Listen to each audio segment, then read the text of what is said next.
সবার জন্য আজ নিয়ে এলাম খুব সহজে মহা অষ্টমীর একটা সাজ।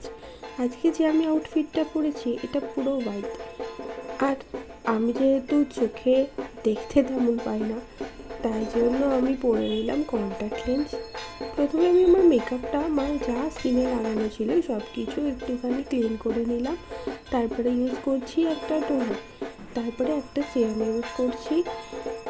সেই সিরামটার পরে আমি ইউজ করলাম একটা লিপ বাম আর লাগালাম ময়শ্চারাইজার। তারপরে ইউজ করছি আমি একটা প্রাইমার। আজকে আমি আইব্রোটা প্রথমে করে নেবো, তাই জন্য আমি ইউজ করছি একটা আইব্রো পেন্সিল, যেটা ব্লু হেভেনের। এরপরে আমার একটা খালি হয়ে যাওয়া মাস্কারা রং দিয়ে আমি ওটাকে ভালোভাবে ব্লেন্ড করে নিচ্ছি। এরপর আমি আমার আইব্রোটা কনসিল করে নিচ্ছি। যেহেতু আমার আইব্রো একদমই প্লাক করা নেই, সেই কারণে এই প্রসেসে করলে আইব্রোটা একটু প্লাকড দেখায়। আজকে আমি 3 ফিঙ্গার টেকনিক শেখাচ্ছি তোমাদেরকে।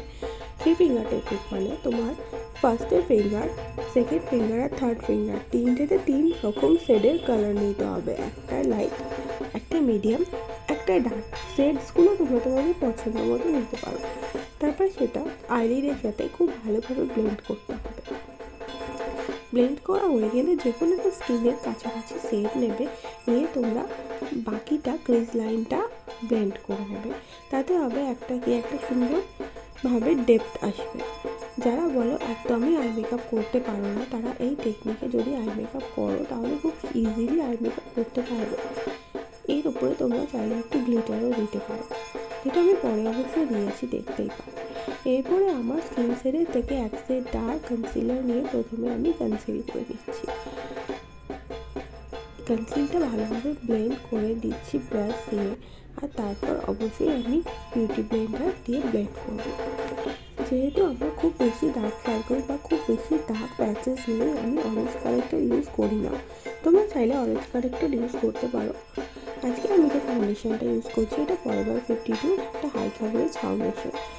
আজকে আমি ওটা ইউজ করছি, আর এটা এক পাম্পেই দেখো গোটা মুখটা কভার করে দিচ্ছে।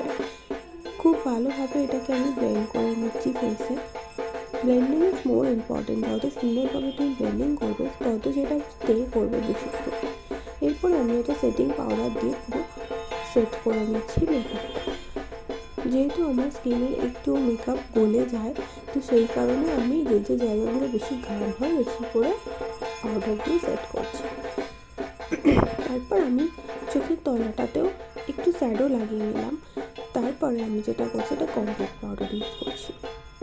আজকে আমি ইউজ করছি ইনসাইড কসমেটিক্সের একটা পার্পল ব্লাশ, যেটা খুবই ন্যাচারাল ফিনিশ দেয়। এই দেখো আমি চোখের উপর একটুখানি সিলভার গ্লিটার লাগিয়ে নিলাম। এটা তোমাদের চয়েসের উপর ডিপেন্ড করে, কারো ভালো লাগলে লাগিয়ে। এবার আমি ইনসাইড কসমেটিক্সেরই একটা সেটিং স্প্রে দিয়ে পুরোটা সেট করে নিচ্ছি। এরপর আমি করে নিচ্ছি আই মেকআপে। চোখের তলায় আমি আজকে একটু কাজল করে নিচ্ছি, যেটা ব্লু হেভেনের। তোমরা ভালোই জানো ব্লু হেভেন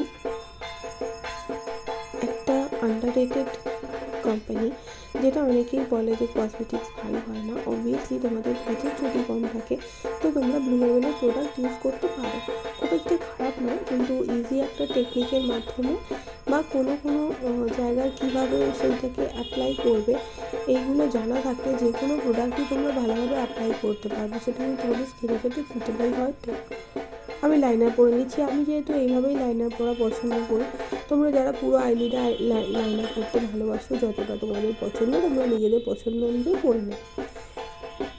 এইভাবে লাইনার পরলে যেটা হয়, আমি একটু চশমা পরি বা আমার চোখগুলো একটু ছোটো, চোখটা অনেক বড়ো লাগে, তো আমি আজকে দেখো হাইলাইট করছি একটা প্যালেট দিয়ে, যেটা আইম্যাজিকের।